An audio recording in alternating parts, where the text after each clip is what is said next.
Hoje a gente vai desvendar como um único dia, o dia 4 de março de 2026, conseguiu criar um efeito dominó que simplesmente abalou a economia global. É uma história que conecta eventos lá do Oriente Médio direto com os mercados aqui nas Américas. E a pergunta que guia toda essa nossa análise é exatamente essa. Como é que pode, né? Como um evento isolado no Oriente Médio tem o poder de praticamente paralisar a economia mundial? Para achar resposta, a gente vai seguir o rastro do dinheiro e, claro, do medo. Então, vamos começar. A nossa história se inicia com o estopim de tudo, o choque inicial que colocou o mundo inteiro em estado de alerta máximo. O gatilho foi uma escalada militar que a gente não via há muito tempo. Depois do assassinato de seu líder supremo, o Irã toma uma medida drástica. Fecha oficialmente o Estreito de Hormuz. Para se ter uma ideia, é por ali que passa 20% de todo o petróleo do mundo. O recado foi claro: qualquer navio que tentar cruzar vai ser atacado. E o impacto econômico? Bom, ele foi imediato e brutal. Esse número aí, 423.736 dólares, sabe o que é isso? É o novo custo diário para fretar um único superpetroleiro. É um recorde absoluto, o dobro do valor de uma semana atrás. Basicamente, o comércio global ficou absurdamente caro, assim, da noite para o dia. E a primeira grande onda de choque, claro, atinge a maior economia do mundo. Vamos ver agora como os Estados Unidos reagiram a essa crise de energia repentina. O medo da inflação simplesmente dispara.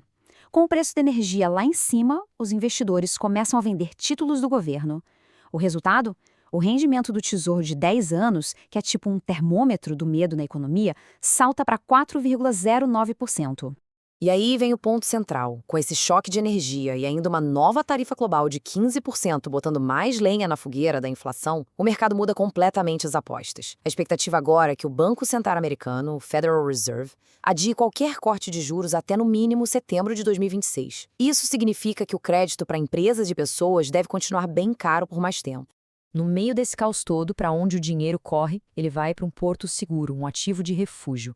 E no cenário global, esse ativo é o dólar americano. Essa busca por segurança fez o índice dólar, o DXY, disparar para 98,05. Com o dólar mais forte, tudo é impactado, desde o preço dos produtos importados até o custo de uma viagem internacional. Agora, vamos viajar para o outro lado do mundo para ver como a segunda maior economia, a China, respondeu a tudo isso com um movimento estratégico completamente diferente. Foi quase uma contra-onda.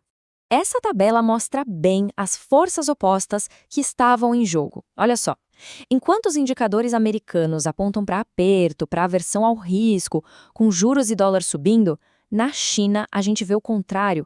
Os preços de commodities, como o minério de ferro, estão subindo. Aqui fica bem claro o resumo da estratégia de cada um. Os Estados Unidos focam no protecionismo, usando tarifas. Já a China, por outro lado, lança um pacotão de estímulos para aquecer o consumo dentro do próprio país. E foi essa aposta no crescimento doméstico que fez o preço do minério de ferro disparar. E essa rivalidade não para por aí, não. Em paralelo, tem uma outra batalha acontecendo. Uma batalha por recursos essenciais. A China restringe a exportação de minerais de terras raras. E os Estados Unidos respondem com o Projeto Cofre, uma reserva estratégica de 12 bilhões de dólares para tentar diminuir a dependência deles. Agora vamos mudar o foco para um mercado emergente e ver como todas essas ondas de choque globais acabaram criando um resultado bem surpreendente, quase uma anomalia, aqui no Brasil.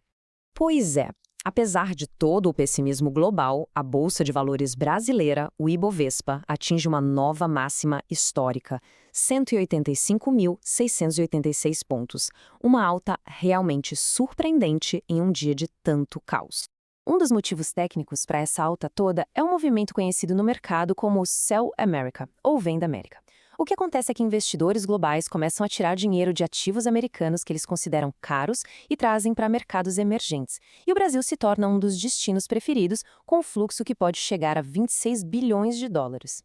Mas, se a gente olha mais de perto, a história é um pouco mais complexa. Esse gráfico mostra que por baixo da superfície dessa alta existe uma fraqueza. Enquanto o setor financeiro sobe um pouquinho, os setores que estão mais expostos à crise global, como consumo e indústria, que são a maior parte do gráfico, estão na verdade em queda. Eles estão sendo penalizados pelos custos altíssimos de frete e de energia. Então, só para recapitular essa cadeia de causa e efeito, tudo começa com um choque geopolítico. Isso causa um pico nos preços da energia, o que por sua vez leva a temores de juros mais altos nos Estados Unidos e, consequentemente, a um dólar mais forte. O resultado final é uma corrida global por capital, com dinheiro buscando abrigo e, ao mesmo tempo, novas oportunidades. A grande pergunta agora é: e o que acontece daqui para frente? Como é que se navega num ambiente de mercado tão volátil e tão incerto? Essa citação de uma das nossas fontes captura o momento perfeitamente. Os ganhos são nominalmente altos, mas os prêmios de risco estão crescendo. O que isso quer dizer? Que, embora alguns mercados estejam subindo, o perigo de uma virada brusca está aumentando a cada dia que passa. Para os próximos dias, é preciso ficar de olho em alguns gatilhos que vão ditar os rumos do mercado. A continuidade do fluxo de investimento estrangeiro para o Brasil, qualquer discurso do Fed sobre os juros, os detalhes do plano de estímulo da China e, claro, qualquer nova escalada militar no Estreito de Hormuz. No fim das contas, os eventos desse único dia nos deixam com uma reflexão. Em um mundo onde as cadeias de suprimento se mostraram tão frágeis, tão vulneráveis, a pergunta que fica é: qual é o verdadeiro preço da segurança?